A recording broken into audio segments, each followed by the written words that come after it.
우리에게 잘 알려진 미국 작가 마크 트웨인이 이런 말을 자주 했다고 합니다. 나는 개와 고양이를 한 우리 안에 넣어보았다. 뜻밖에도 그들은 잘 지내는 모습을 나에게 보여주었다. 나는 이번에는 새와 돼지와 염소를 한 우리 안에 집어넣어 보았다. 그들에게 적응하는 시간이 필요했지만 마침내 그들도 더불어 잘 어울릴 수가 있었다. 나는 이번에는 침례교인과 장로교인과 감리교인을 한 우리 안에 넣어보았다. 그들 중에 살아남은 사람은 아무도 없었다. 그래서 마크 트웨인이 살았던 100년도 전부터 이 그리스도인들이 얼마나 그들 사이에 하나됨을 소중하게 여기지 못했는가를 꼬집는 그런 이야기입니다. 안타깝지만 이것은 100년이 지난 오늘날에도 별로 다르지 않은 것 같습니다. 그래서 오늘은 하나님께서는 우리 교회로서, 우리에게 정말 교회로서 어떤 모습을 원하고 계시는가, 오늘 에베소 4장 말씀을 통해서 좀 나누고자 합니다. 오늘 본문의 말씀을 이해하기 위해 먼저 간단히 에베소서에 대해서 설명을 하자면, 에베소서라고 하는 책은 교회란 무엇인가를 다루고 있는 책입니다. 에베소서 1장부터 3장까지는 교회가 무엇인가에 대해서 교리적으로 다루고 있습니다. 우선 1장에 보면 바울은 교회는 세상이 창조되기 이전부터 하나님의 영원한 계획 속에서 있었던 사건이라고 가르쳐주고 있습니다. 교회는 우연하게 생긴 그런 공동체가 아니라 창조 이전부터 계획하신 공동체라고 하는 것이죠. 그리고 예수 그리스도가 그 교회의 머리가 되신다는 겁니다. 2장에서는 하나님께서는 처음에 이스라엘 백성들은 당신의 백성으로 선택하셨지만, 그렇다고 하나님의 백성은 이스라엘에게만 국한된 것이 아니고 교회도 유대인들만으로 이루어진 것은 아니라고 말합니다. 그리고 이스라엘과 이방인 사이에 있었던 벽을 무너뜨리고 화해시켜서 그들을 하나의 공동체로 만들고자 하는 것이 하나님의 계획이셨음을 말해주고 있습니다. 즉 교회는 화해 공동체, 평화의 공동체라는 것입니다. 그것이 교회의 본질이라고 바울은 가르쳐주고 있습니다. 그리고 3장에 들어가면 이제 우리 같은 이방인이었던 사람들이, 이전에는 하나님과 상관없이 살아왔던 사람들이 이스라엘 백성들과 더불어 함께 누릴 수 있는 엄청난 축복에 관해서 기록하고 있습니다. 하나님께서 바울에게 한 가지 비밀을 계시로 알려주셨다는 것인데, 그 비밀의 내용은 이방 사람들이 복음을 통해서 예수 그리스도 안에서 유대 사람들과 공동 상속자가 되고 함께 한 몸이 되고 약속을 함께 지키는 자가 되었다는 것입니다. 여기서 한 단어가 굉장히 강조되고 있는데 바로 함께라고 하는 단어입니다. 함께. 예수님 안에서 이제는 이방인도 유대인들과 마찬가지로 함께 상속자가 되고 또 함께 한 몸이 되고 함께 약속을 가지는 자가 되었다는 것입니다. 이것이 놀라운 비밀이라는 것이 3장의 내용입니다. 그 다음에 바울은 4장부터 이제 6장까지에서는 그러면 예수님께서 하나로 만드신 이 교회의 하나됨을 지키기 위해서 우리가 실천적으로 어떻게 살아야 할까를 밝혀주고 있는 내용들입니다. 오늘 본문의 4장 1절 말씀은 그러므로 라는 단어로 시작을 합니다. 그러므로 주 안에서 갇힌 몸 된 내가 여러분에게 권합니다. 자, 바울이 지금 이 편지를 감옥에서 쓰고 있습니다. 그러면서도 간절한 마음으로 부탁을 하고 있습니다. 부르심을 받았으니 그 부르심에 합당하게 살아가십시오. 그리고 그것이 무엇인지를 가장 중요한 메시지를 3절에서 이야기합니다. 성령이 여러분을 평화의 띠로 묶어서 하나가 되게 해주신 것을 힘써 지키십시오. 힘써 지키라. 그러면 힘써 지키라. 교회의 중요한 미션 가운데 하나는 우리 교회가 먼저 하나됨의 모범을 가져야 된다는 것입니다. 왜냐하면 교회가 평화의 띠로 묶인 공동체가 되지 못하고 진정한 화해를 이루지 못한다면 우리는 이 세상을 향해서 평화와 화해의 메시지를 선포할 수 없기 때문에 그렇습니다. 아마도 여러분 들어보신 이야기일 텐데, 어느 날 지하철에서 두 사람 간에 다툼이 일어나게 되었습니다. 두 사람의 언쟁이 점점 심해지게 되자 참다 못한 옆에 있는 노인분이 일어나서 이렇게 소리를 쳤다고 하죠. 아니 이봐요, 당신들 이제 좀 그만 좀 싸워. 여기가 교회인 줄 아십니까? 한 번 좀 들어보신 이야기죠. 이 이야기를 그냥 마냥 웃고만 지나갈 수 없는 것은 주님의 평화의 띠로 하나로 묶어주신 교회가 우리임에도 불구하고 우리 안에 종종 일어나는 일이기 때문에 그렇습니다. 우리가 이 세상을 향해서 화해의 메시지, 평화의 메시지를 외치기에 앞서서 우리가 먼저 하나님 하나됨의 모범을 이룰 수가 있어야 됩니다. 그래서 성경은 성령이 하나가 되게 하신 것을 힘써 지켜야 한다라고 말씀합니다. 바울은 그것이 쉬운 일이 아님을 알고 있기 때문에 힘써 지키라고 오늘 말하고 있습니다. 그리고 4절부터 6절까지 하나됨에 대한 근거를 제시해 주고 있습니다. 여러분 한번 같이 읽어볼까요? 화면을 보시고, 그리스도의 몸도 하나요 성령도 하나입니다. 이와 같이 여러분도 부르심을 받았을 때에 그 부르심의 목표인 소망도 하나였습니다. 주님도 한 분이시요 믿음도 하나요 세례도 하나요 하나님도 한 분이십니다. 하나님은 모든 것의 아버지시요 모든 것 위에 계시고 모든 것을 통하고 계시며 모든 것 안에 계시는 분이십니다. 네. 자, 여러분, 우리의 하나됨의 근거가 무엇입니까? 우리가 하나됨의 근거, 한마디로 말하면 우리는 모두 한 하나님을 믿고 섬기고 있고 그분이 한 목적을 가지고 부르셨기 때문입니다. 문화가 다르고 세대가 다르고 인종이 다르고 배경이 달라도 그리스도인들이 하나가 될 수 있는 이유는 우리가 예수님의 그 깃발 아래 함께 모였기 때문입니다. 5절부터 6절까지의 결론이 바로 이것입니다. 우리가 하나님을 아버지를 섬기게 되었기 때문에 또 한 구주 예수님을 믿게 되었기 때문에 또 우리가 한 성령님을 체험했다면 우리는 정말 하나가 아니겠느냐, 이것이 바로 메시지입니다. 그러나 더 중요한 것은, 그러면 우리가 하나님을 어떻게 삶 가운데서 진짜 이루어갈 수 있을까? 어떻게 우리가 하나님을 지켜갈 수 있을까? 하는 것입니다. 자, 이 하나됨을 지키는 것에 관한 교훈이 오늘 본문 말씀 가운데 기록되어 있습니다. 그것이 2절 말씀인데요. 우리 한번 또 같이 읽어볼까요? 겸손함과 온유함으로 깍듯이 대하십시오. 오래 참음으로써 사랑으로 서로 용납하십시오. 자, 여기 보면 4가지 덕목이 나오게 됩니다. 겸손, 온유, 오래 참음, 그리고 사랑으로 용납하는 겁니다. 우리 안에 교제가 흔들릴 때, 우리 안에 관계가 깨어질 때, 하나됨이 깨어질 때 자세히 여러분 살펴보시면 이 4가지 중에 하나가 없기 때문에 그렇습니다. 우리 중에 누군가 혹은 내가 이 4가지 중에 하나가 부족한 상태일 때 우리는 하나됨을 지키기 어렵다는 것입니다. 우리 중에 누군가가 겸손하지 못했기 때문에, 우리 중에 누군가가 온유하지 못했기 때문에, 우리 중에 누군가가 오래 참을 수 없었기 때문에, 우리들이 서로를 사랑으로 용납할 수 없었기 때문에 하나됨이 깨어지게 되는 것이라는 겁니다. 우리가 믿음의 공동체로서 하나됨을 이루고 또 가정에서 사회에 나가서 또 하나됨과 화평을 이루는 삶으로 쓰임을 받으려면 이 4가지 덕목들이 우리 삶 가운데 계속해서 강조되어야 할 것입니다. 우리는 겸손해야 되고 온유해야 하고 참아야 하고 사랑으로 용납해야 합니다. 바라기는 우리들의 교제 안에서, 우리 교회 안에서 이 덕목들을 이루어가는 삶이 저와 여러분의 삶 가운데 있기를 간절히 소망합니다.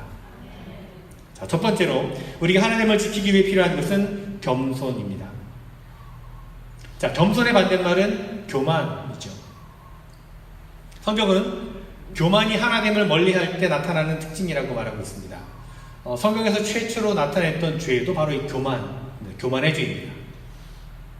에덴 동산에서 아담과 하와가 선악과를 따먹었는데 그때 뱀이 아담과 하와에게 찾아와 말한 것이 바로 이것입니다. 이 선악과를 따먹어라. 그러면 네가 하나님처럼 눈이 밝아질 것이다. 자, 뱀이 부추긴 것은 교만입니다. 하나님처럼 내가 높아지고 지혜로워질 것이라는 겁니다. 그러나 그 결과는 오히려 하나님과의 관계가 깨어짐이었습니다. 겸손하지 않은 사람, 교만한 사람은 하나님과의 관계가 깨어진다는 것입니다. 내 내면의 중심에 하나님이 계셔야 되는데 내가 하나님이 된 것처럼 마치 착각하며 살아가기 때문에 문제가 일어나게 되고 그런 사람들 가운데에는 다툼이 일어나게 된다는 것이죠. 반대로 베드로전서 5장 5절에 보면 이렇게 말합니다. 모두가 서로 겸손의 옷을 입으십시오. 하나님께서는 교만한 자를 물리치시고 겸손한 사람에게 은혜를 베푸십니다. 자, 여기에 나오는 겸손의 옷을 입으라 라고 하는 표현의 그 원어의 표현에 보면요, 원어를 그대로 번역을 하면 겸손의 앞치마를 두르라 이런 뜻이랍니다. 겸손의 수건을 두르라 이런 말이라고 합니다.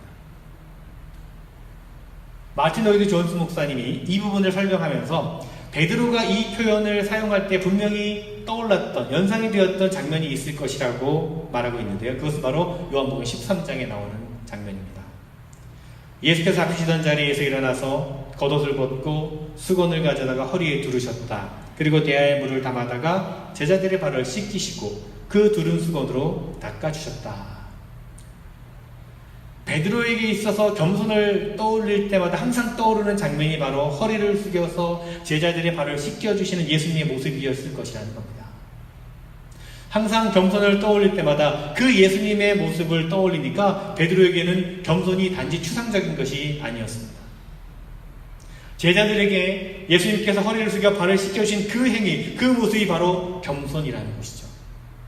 그래서 베드로전서에서 우리에게도 예수님처럼 겸손의 수건을 두르라고 권면하고 있는 것입니다. 오늘 우리에게 예수님을 닮은 겸손이, 그 겸손의 수건이 드리워졌으면 좋겠습니다.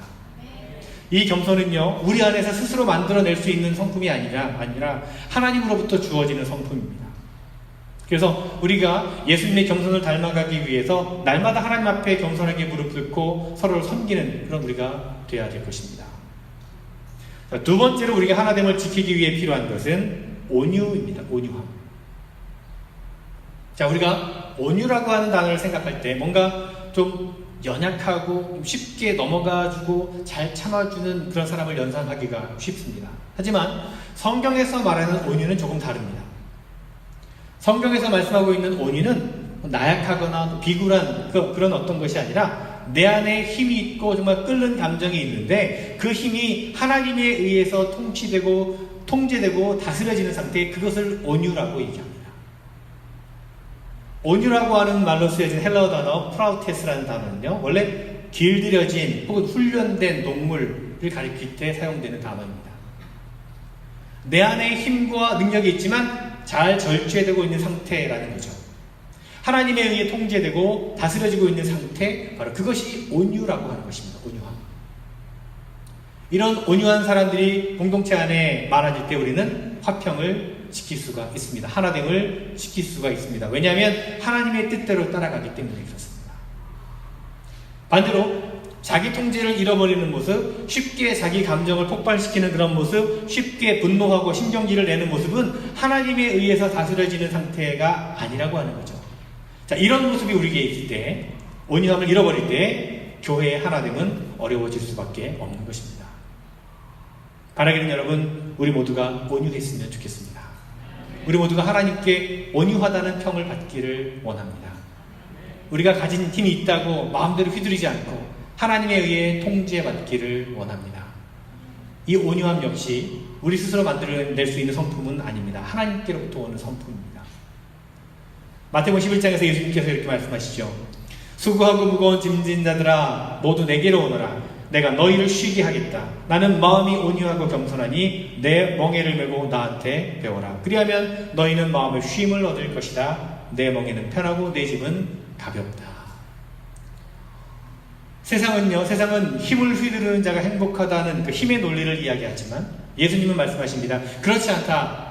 네가 가진 힘을 절제하고 나의 온유함을 배워야 한다. 그럴 때 마음의 쉼과 평안을 얻게 될 것이다 라고 말씀해 주십니다. 예수님의 이 말씀이 우리 삶 가운데에서 이루어지기를 간절히 바랍니다. 우리가 하나님을 지키기 위해서 또 추구해야 될 세 번째는 오래 참음입니다. 자, 이건 역시 우리 스스로 만들어낼 수 있는 인간의 성품이 아닙니다. 디모데전서 1장 16절에 바울은 말합니다. 그러나 하나님께서는 나에게 자비를 베푸셨습니다. 그 뜻은 그리스도 예수께서 끝없이 참아주심의 한 사례를 먼저 나에게서 드러내 보이심으로써 앞으로 예수를 믿고 영생을 얻으려고 하는 사람들의 본보기로 삼으시려는 것입니다. 자, 먼저 하나님의 자비하심, 예수님의 끝없이 참아주심을 경험할 때 우리가 누군가에 대해서 오래 참을 수 있다는 것입니다. 오래 참으시는 하나님의 성품에 동참하기 위해서는 먼저 우리가 그 은혜를 체험해야 한다는 것입니다. 여러분, 우리 모두 주님이 그 오래 참아주신 그 은혜를 우리가 기억하면서 가는 곳마다 우리의 오래 참음으로 인해서 하나님의 평화의 도구로 쓰임받는 여러분 모두가 되었으면 좋겠습니다. 자, 마지막 네 번째로 하나님을 지키기 위해 추구해야 할 것은 사랑으로 서로 용납하는 것입니다. 이것이 교회 하나님을 지키는 가장 핵심적인 가치입니다.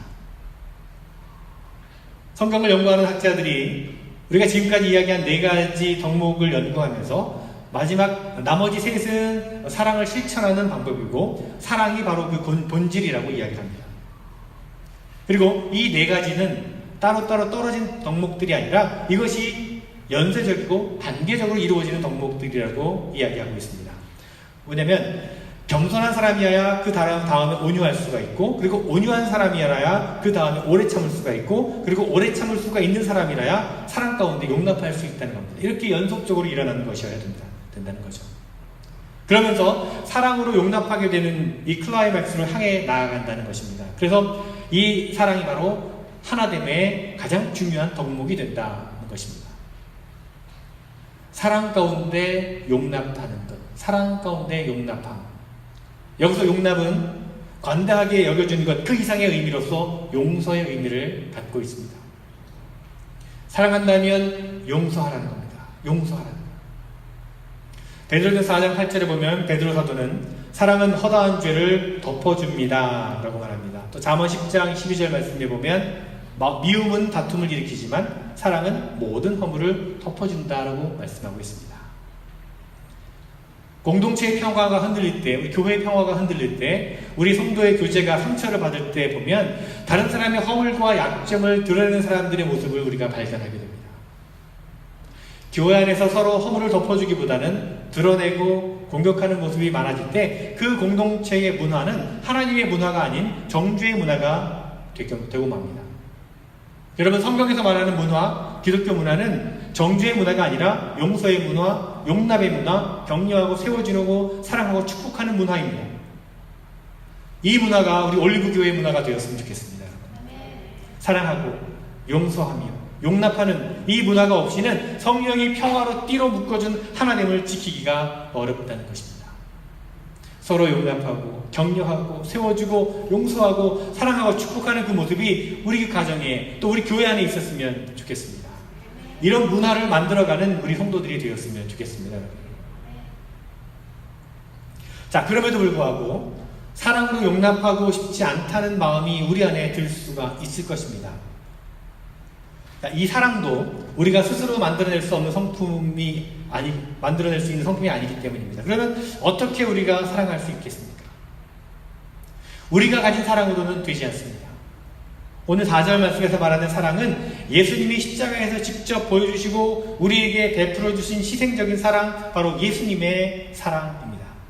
그래서 우리는 우리의 사랑이 하나님께로부터 온 것인지 예수님으로부터 말미암은 것인지 우리가 늘 점검하면서 그 사랑을 간절히 사모하고 구해야 합니다. 캘리포니아에 있는 뉴송 처치를 설립하고 성공적으로 사역하고 있는 데이브 기븐스라고 하는 목사님의 이야기를 잠깐 소개하면서 오늘 말씀을 마무리하려고 합니다. 데이브 기븐스, 발음이 기븐스. 데이브 목사님이 백인 아버지와 한국인 어머니 사이에서 자랐습니다. 가정은 평안하고 행복했지만 어느 날 아버지의 외도로 그 평화가 깨지게 됩니다. 이 목사님이 그때 일을 이렇게 이야기하며 제가 좀 읽어드리겠습니다. 그날 밤이 생각난다. 아버지가 어머니와 우리들을 버리고 떠나시던 밤이다. 그 몇 개월 전 아버지의 차를 세차하다가 좌석 깔판 밑에서 카드를 발견한 일이 있다. 어머니의 의심에도 불구하고 다른 여자를 만나지 않는다고 말씀하셨던 아버지였다. 하지만 그날 내가 찾아낸 것은 다른 여자가 아버지에게 보낸 발렌타인스 카드였다. 나는 방으로 들어가 문을 잠그고 침대에 엎드려 울기 시작했다. 15세 때 일이다. 그때부터 아버지와 대화가 단절됐다. 어머니는 그날 이후 알코올에 빠지셨고 가끔씩 집에 들어오시지 않았다. 그럴 때마다 나와 형제들은 각자의 방에서 숨지겨 울곤 했다. 그리고 어머니는 내가 대학교 기숙사에 있던 어느 날 음주운전자의 차에 치여서 갑자기 돌아가셨다. 이 일들을 겪은 내 안에는 적개심과 분노가 가득했다. 대학 2학년 때였다. 풋볼구장을 산책하는데 하나님께서 말씀하시는 듯한 느낌이 들었다. 너는 너의 아버지를 사랑해야 한다. 저는 아버지에 대한 아무 감정이 없습니다. 그게 솔직한 제 마음입니다. 너는 너의 아버지를 사랑해야 한다. 저는 아무런 감정이 없다니까요. 데이브, 중요한 것은 감정이 아니다. 사랑은 헌신이란다. 내 아들 예수가 감정이 있어서 십자가의 길을 간 것이 아니라 할 수만 있으면 그 잔이 지나가기를 원했지만 너에 대한 헌신 때문에 십자가를 진 것이다. 너도 너의 아버지에게 헌신해야 한다. 그 일 후 아버지에게 전화를 걸었다. 크리스마스 때 뵙고 싶다고 말했다. 아버지와 새어머니를 만났다. 아버지의 눈을 쳐다보며 나는 말했다. 아버지, 죄송합니다. 저는 아버지께 좋은 아들이 아니었습니다. 저를 용서해 주시겠어요? 그때 아버지가 울기 시작했다. 데이브, 나를 용서해다오. 그 후에도 아버지에 대한 특별한 감정은 없었다. 수년 후의 일이다. 사역 때문에 태국에서 살던 시절이다. 아버지와 통화를 했고 은퇴를 앞둔 아버지는 백혈병 진단을 받았고 의사들이 죽을지 모른다고 했다고 전했다. 애리조나의 병원으로 아버지를 찾아갔다. 살이 빠져서 홀쭉해진 아버지를 본 순간 포옹하면서 사랑한다고 했다. 이제는 아버지를 향한 느낌이 많다고 말했다. 그때 오래전 교회를 떠나 있던 아버지가 성경을 사줄 수 있겠니? 라고 부탁하셨다. 즉시 성경을 사드렸고 몇 주 후 다시 만났을 때 아버지는 이렇게 말하셨다. 내가 신약 성경을 다 읽었다. 하나님께서 나에게 너는 너무 오래 내 곁을 떠나 있었구나 라고 말씀하시더라. 몇 달 후 아버지께서 돌아가셨다. 나는 아버지가 하나님과 화해하셨음을 확신한다. 또 내가 아버지와 화해한 것이 얼마나 다행스러웠는지 모른다. 사랑은 감정이 아니라 헌신임이 분명하다. 이것을 기억하자. 여러분, 누군가를 사랑하는 감정이 내게 없다고 해도 예수님 모습을 닮아서 사랑하는 일에 헌신할 수 있는 우리가 되었으면 좋겠습니다. 여러분, 감정이라고 하는 것, 느낌이라고 하는 것은 언젠가는 사라지게 됩니다. 마르게 됩니다. 변하게 됩니다. 감정은 수시로 변합니다. 그래서 감정은 우리가 신뢰할 만한 것이 되지 못합니다. 그러나 사랑하고자 하는 노력, 헌신은 분명히 열매를 맺게 됩니다. 여러분, 하나님께서 감정대로 판단하시고 행하셨다면 우리는요, 모두 하나님께 용서받기가 어려운 사람들이었을 것입니다. 그러나 하나님은 그렇게 하지 않으셨고 우리에게 헌신하셨습니다. 내 안에 사랑하는 감정이, 내 안에 사랑하는 느낌이 없을지라도 오히려 그때 사랑으로 용납하는 것을 실천하면 언젠가 하나님께서 우리의 마음을 녹이시고 우리 안에 참된 평화와 화해를 허락해 주실 줄로 믿습니다. 오늘 우리는 하나됨을 지키기 위해서 우리에게 필요한 것이 무엇인지 생각해 보았습니다. 겸손함으로, 온유함으로, 오래 참음으로, 그리고 사랑으로 서로 용납함으로 하나됨을 지켜가는 참된 평화를 이루어가는 우리 모두가 되었으면 좋겠습니다. 여러분, 예배 후에 우리가 피크닉을 갈 텐데 그곳에서도 이런 모습으로, 이런 노력으로 하나됨의 모습을 만들어가는 우리 모두가 되었으면 좋겠습니다. 기도하겠습니다. 하나님 감사합니다. 우리에게 주신 하나됨, 이 하나됨을 지켜가기를 원합니다. 하나님께서 하나됨의 사명을 주셨는데 혹 우리가 우리의 감정 때문에, 우리의 잘못된 판단 때문에, 생각 때문에, 우리의 교만함 때문에 하나님을 잃어가고 있진 않는지 다시 한번 우리의 모습을 돌아보게 하여 주시옵소서. 바라기는 우리 가정 가운데, 우리 믿음의 공동체 교회 가운데, 또 세상 가운데 나아가서 우리가 화평을 이루어가는 사명, 그 사역을 온전히 감당하기를 원합니다. 하나님을 지키기 위해 정말 우리가 더욱더 겸손함으로, 온유함으로, 오래 참음으로, 사랑으로 서로 용납함으로 그 하나됨을 지켜가는 저희들 모두가 되게 하여 주시옵소서. 평화의 도구들이 되게 하여 주시옵소서. 예수 그리스도의 이름으로 기도드리옵나이다.